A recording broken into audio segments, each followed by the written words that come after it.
Hi there, I'm Augie Kennedy and welcome back to Super Awesome Calculus.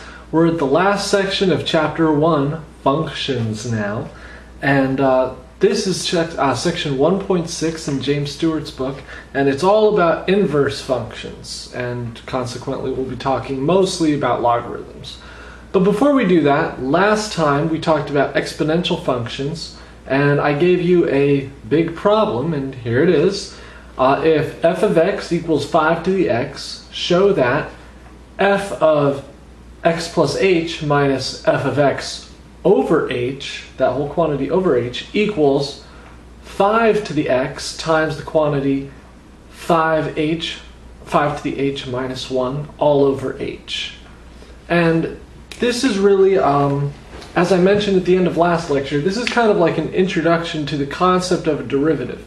Don't worry about that now, but that function, the x plus h minus f of x, that's going to come into play very soon. So let's look at it. We've got f of x equals 5 to the x. And f of x plus h minus f of x over h is supposed to equal 5 to the x times 5 to the h minus 1 over h. That's what we know. Well, it's really easy to prove that this is true. Very easy. All we need to do is prove that f of x equals 5 to the x plus h minus 5 to the x over h, and we know from laws of exponents that that is going to mean that we can take out 5 to the x, and we're going to be left with 5 to the h minus 1 over h. Wasn't that simple? That's all you need to do to prove that that statement is correct. It's just a very simple application of the laws of exponents, namely the law of exponents that says that if you have x plus, it's the addition of exponents, and you have subtraction of exponents there. It's pretty easy. It's a pretty easy question, but once again, I wanted to introduce that formula because it's going to be so important later. Alright, so now that we've talked a little bit about exponential functions, let's talk a little bit about inverse functions. Now, inverse functions are, well, they're basically what you'd expect. Taking an inverse function is basically taking the reverse of something. If you remember way back in the beginning when we talked about functions, we drew these little diagrams, the sets. You know, we got set D, and here we've got set E, with a curly thingy right there. Okay, so let's just make up some numbers for set D. 1, 2, 3, set E, 4, 5, 6. If 1 goes to 4, 2 goes to 5, 3 goes to 6, that's a function, okay? But what if we had E and we wanted to get back to D? Well, an inverse function would be taking the steps and reversing them to get right back. Okay? Now, when we study inverses, there's a certain property that we look for. And that is the concept of a function being what's called one-to-one. Okay? Now, if a function is one-to-one, that means that for every x value, there's one y value, and that y value is exclusive. To put this in more plain terms, let's look at an example of a function that is one-to-one, and let's look at an example of a function that is not one-to-one, and you'll be able to see graphically that this is very clear. Let's take f of x equals x squared. I'm just going to roughly graph that, okay? And let's take g of x equals x cubed. Roughly. Okay. So what we have here with f of x equals x squared, if we plug in 1, we get f of 1 squared is 1. F of 2 squared is 4.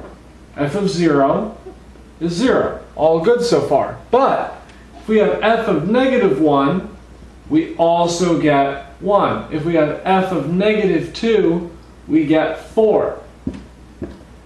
So we can't say that this is a one-to-one function. If we look at x cubed, though, f of 1 equals 1, f of 2 equals 8, f of 0 equals 0. But f of negative 1 cubed is negative 1, f of negative 2 is negative 8. You can see that this function is one-to-one. There's one y value for each x. Now what this means, or there's one, how do they phrase exactly what one-to-one is in the book? I want to make sure that I give you a pretty good definition.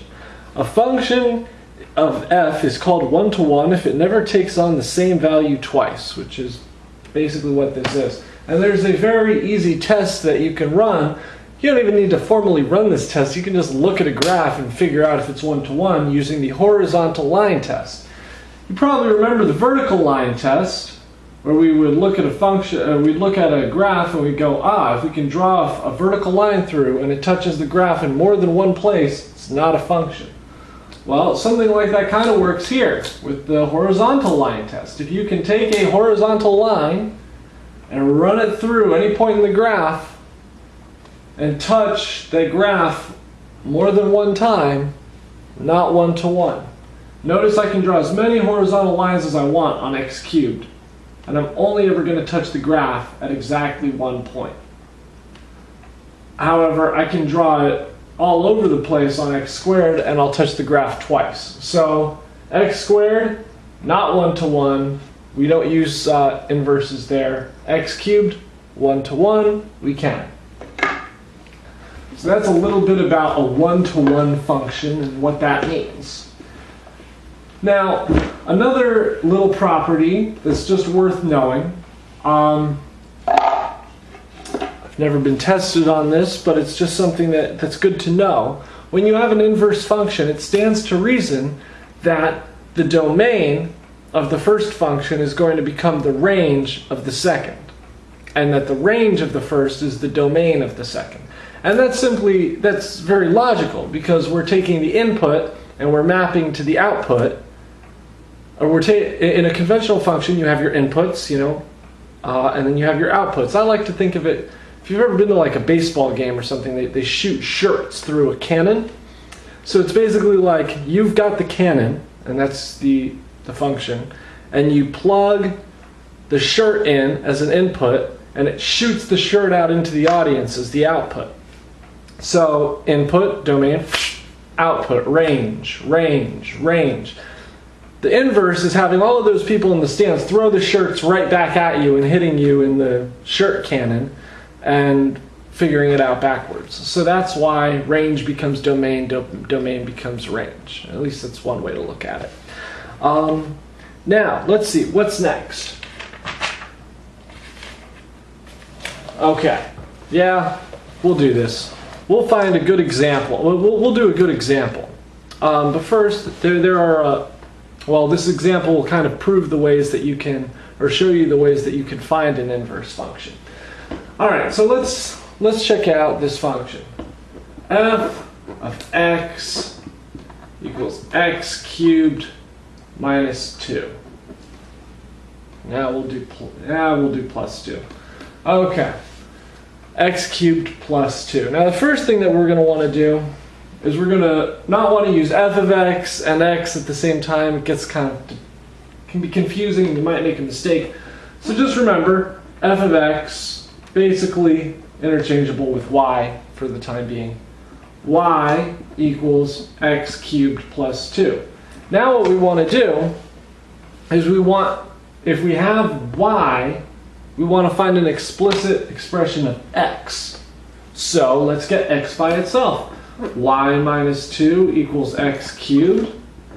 Cubed root of y minus 2 equals x. And there you go. Now what we do now, though, I mean, you could leave it there, but what is technically proper to do is to interchange y and x so that you can be back in the normal notation. Remember, a function is f of x. The inverse of a function is written f to the negative 1 of x. Note, that is not the same as x to the negative 1. Very different. F to the negative 1 of x. By interchanging the variables, we now get y equals cube root of x minus 2, or f to the negative 1 of x equals the cube root of x minus 2. So that function and this function are inverses. You see how that works? Not too hard. Okay. So now we're done talking about an example of an inverse. And what we're going to do now is we're going to talk about probably the most important inverse that we're going to be working with, and that is logarithms. I think we mentioned logarithms briefly. They look kind of like this. Graph of a log. This is, yeah, that'll work. Always positive. You know, kind of like, in fact, exactly like the exponential function flipped around the line y equals x. That's basically what the logarithm function is. And sure enough, you might look at that and you might think correctly that they are inverses of each other, and in fact they are. Now, if you remember last time we talked about f of x equals a to the x as the exponential function. Well, here we're going to talk about f of x equals log ax. These two are inverses of each other. Now, I'm assuming you have some familiarity with logarithms. Basically what it's saying is if in f of x a to a certain power, the log is what number raised to that power is going to equal the other number. That's what a logarithm is. And what we're going to do is we're going to look at the most important logarithm that we have. The most important one to look at. If you remember, we looked at f of x equals e to the x. Well, here we're going to look at the inverse function, which is called the natural log of x, or ln x. Very, very important. It's what we're going to be using. We'll talk an awful lot about it. But first, we're going to talk a little bit about the laws of logarithms. Just like we went over the laws of exponents, we're going to briefly talk about the laws of logarithms, because they're useful. If you have ln, I'm using ln, you can use log of any power here, is ln x plus ln y. And you have ln x over y equals ln x minus ln y. And what else do they have here? Yes, ln x to the r equals r ln x. These are three important rules that are going to come into play. Oh, forgot an equal sign there. They're going to come into play pretty often in the course. So just remember, there's ln of a product is ln x plus ln y. Ln of a ratio is ln x minus ln y. And ln x to the r, you can take the exponent down and put it in front of the logarithm. So that is the way that that works. Those are some laws of logarithms. Now, we're going to talk, we could do some examples of logs and logarithms. There's something called the change of base formula, which I'm just going to write it, because since we're only going to be working with ln, I don't consider this that important, but some people do. And that is this. Log a sub x equals ln x over ln a. That's just something to know about. That's the change of base formula. If you need it, I never used this, but you may, and there it is.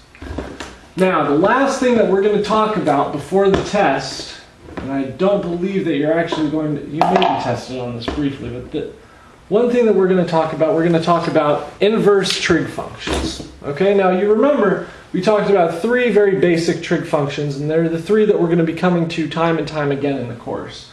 That is f of x equals sine x, g of x equals cosine x, and h of x equals tan x.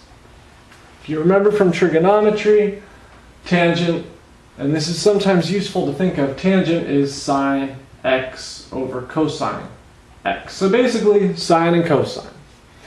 Now remember, the graphs of these basically looked like this.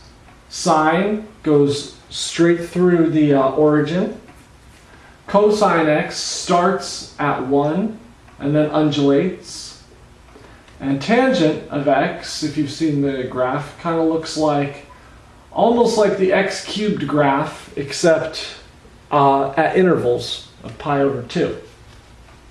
Now, what we're going to be doing here is we're going to be looking at the inverses of these functions. In other words, what if we have this question right here?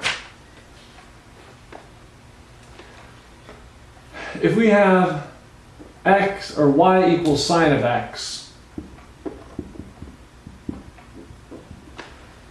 what we'd have if we were looking for x is the angle whose sine is x, right?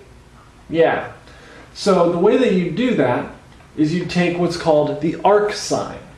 So x equals arc sine y. It's sometimes written sine to the negative 1 y. So basically, that's the idea of the inverse trig function. The idea is to find the angle, or find an angle.